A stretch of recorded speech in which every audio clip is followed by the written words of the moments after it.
Welcome to the show today. I am your host, Timmy Kick. Today we're going to discuss the ins and outs of addiction. Now, nothing is scripted, nothing's canned, I'm not an actor. I am you. I am exactly where you are right now at one time in my life.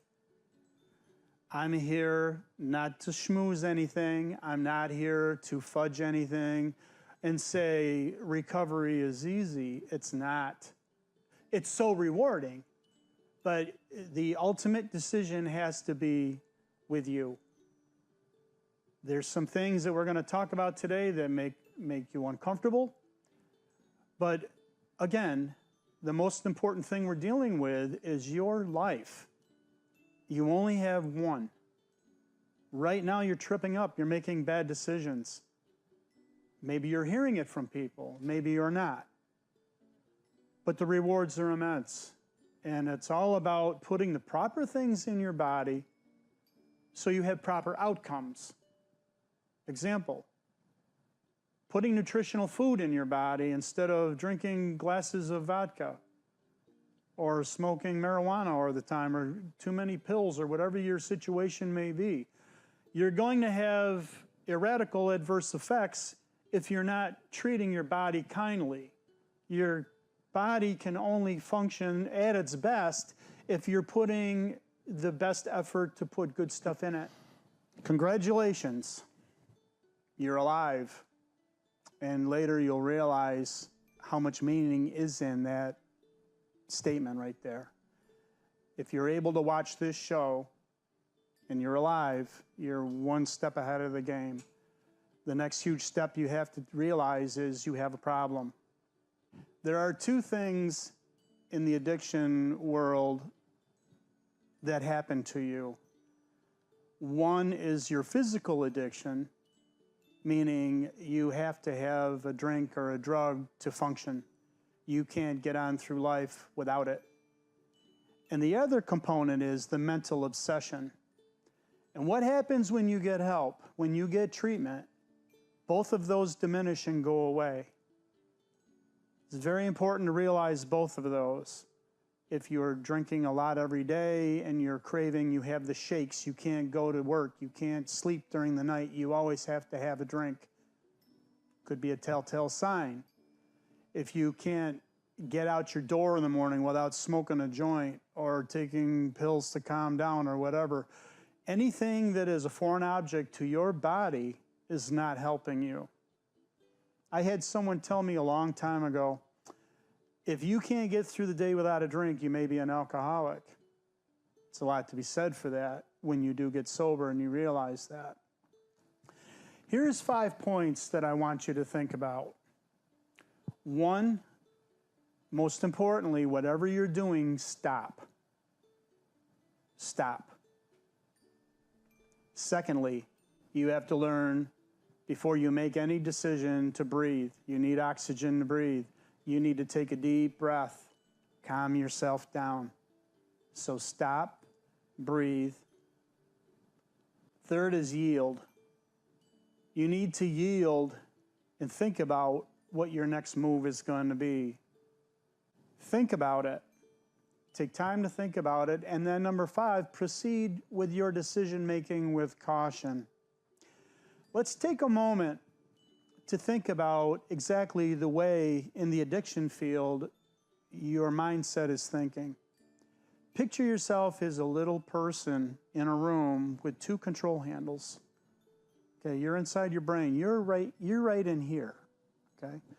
Now, if you're in a room with people, you don't have to talk about how silly I'm acting right now, or you don't have to let on to anybody. You know, if you're one of these guys that has to always be cool, or one of these girls that has to always be Miss Popularity.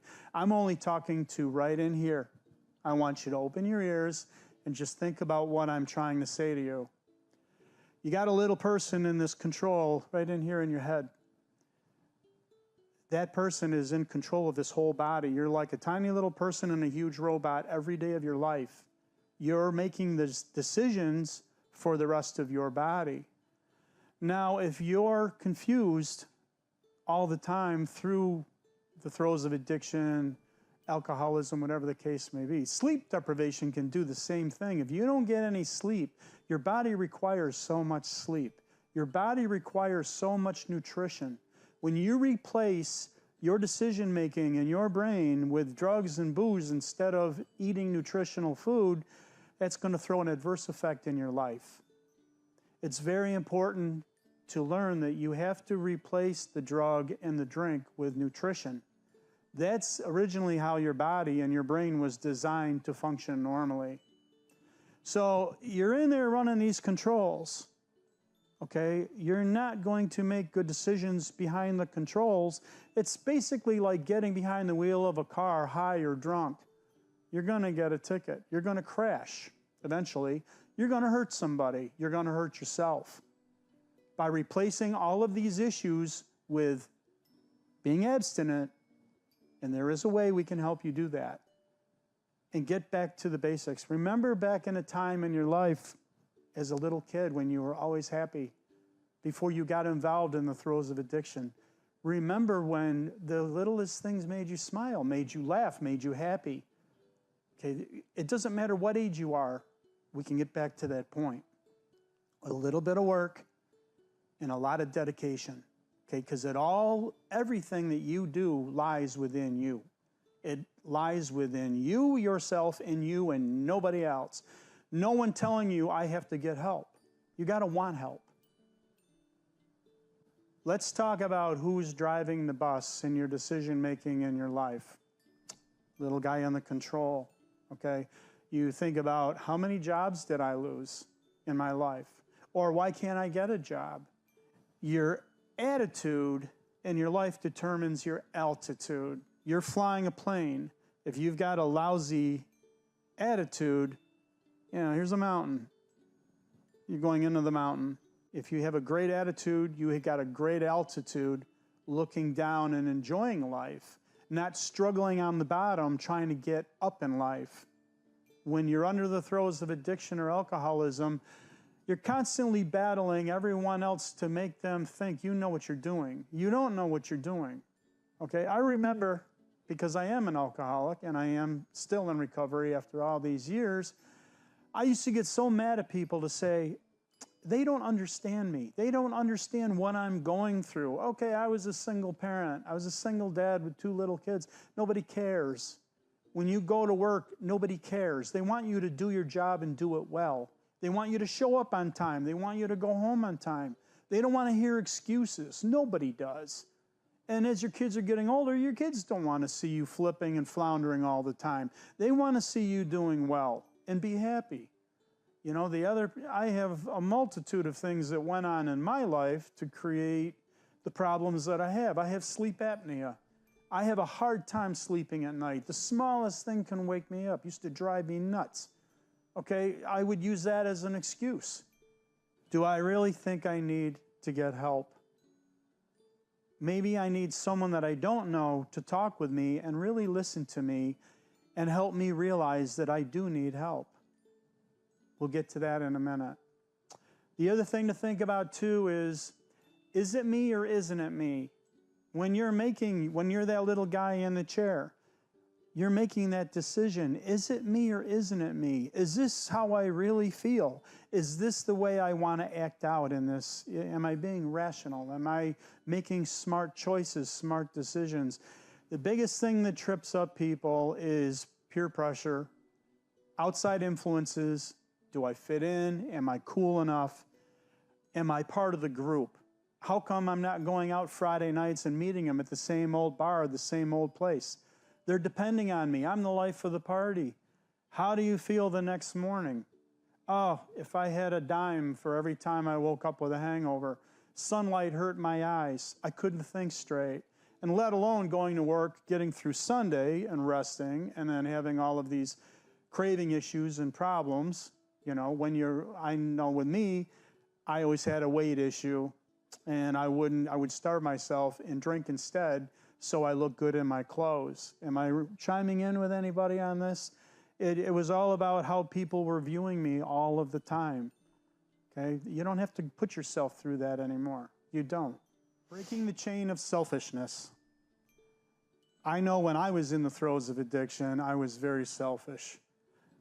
Ironically, from the moment I woke up in the morning to the time I kicked off my shoes and went to bed at night, I knew exactly how my day was going to begin and how my day was going to end.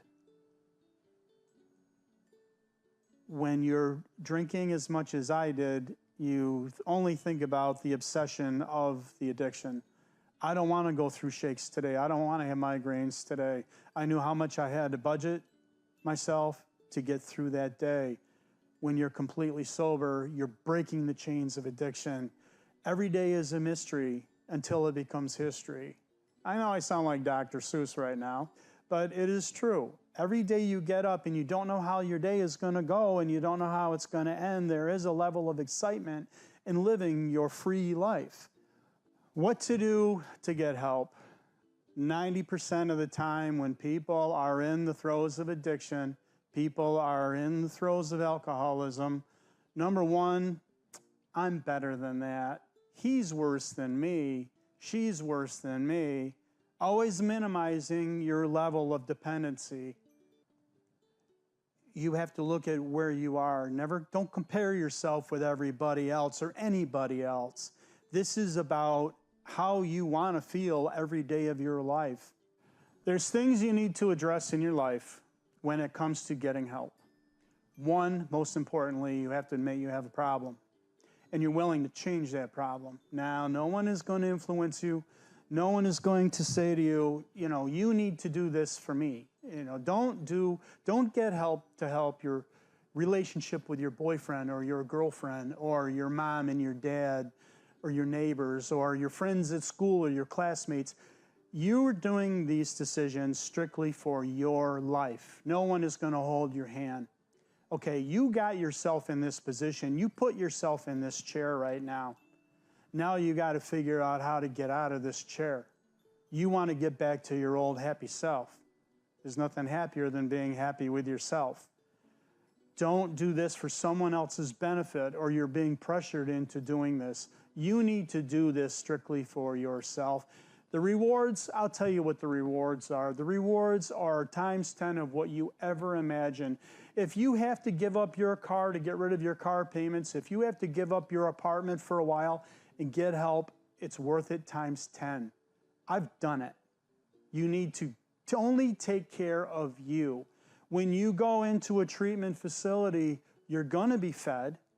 You're going to be taught every day. It's the greatest thing in the world. When I put myself in treatment, I always treated it as a college course. I did, but I do that with everything that I do. I didn't go back to college till I was 58 years old. I graduated with my degree when I was 60. I'm not afraid to reinvent myself. And you shouldn't be either. Don't feel, well, I'm in my 20s and I got to look cool. Any age you are is better than not having an age at all. If you don't do something about your problem, it could spiral. You could end your life. We don't want that. We want you to constantly think about getting back to where you want to be, not sitting where you are complacent and then slowly but surely running down and ruining your life. Remember, in life, there is no dress rehearsal. You only have one shot. You only have one life. And if you give up that opportunity, not only is it going to be bad for the outcome for you, but there's going to be so much sadness and disappointment in people that really, truly love you, people that care about you, people that want to believe in you and want to see you live a highly functional, successful, happy life. And the rewards are tremendous. Being sober, completely sober from addiction, I can't even put into words. It's the greatest feeling in the world. I realized when I decided to get help, there was a lot of things, I've been through it a couple times, that I was doing wrong. I had to realize that everyone in the room getting help is sick. Do not, and I can't emphasize this enough, do not go into rehab situations or help situations looking for a companion, looking for that girlfriend that's getting help just like you and you have something in common with, or that boyfriend. I've seen that happen. It always ends up in destruction. Believe it or not, after you get out of a treatment facility, you're not going to ever see these people again. Most of the time you will never encounter, at the time where you're supposed to be getting help and keeping focused on you, don't take the focus off of you and put it on somebody else to make yourself look better. You have to be selfish and vigilant with your life. You're there for only one reason, and that is to improve how you feel and how you think with your life. Recovery is precious. Recovery is something that you need to give 150% of every single day. You're not going into recovery to impress anybody. You're going into recovery to be the best that you can possibly be. You're going to meet all kinds of people. You're going to meet people that totally blow you away, that you look at highly or the other way. Just remember, who are you there for? You're there for only yourself. When I went to treatment several times, I learned an awful lot about myself, and I learned a few things from other people. You take a little bit, you give a little bit.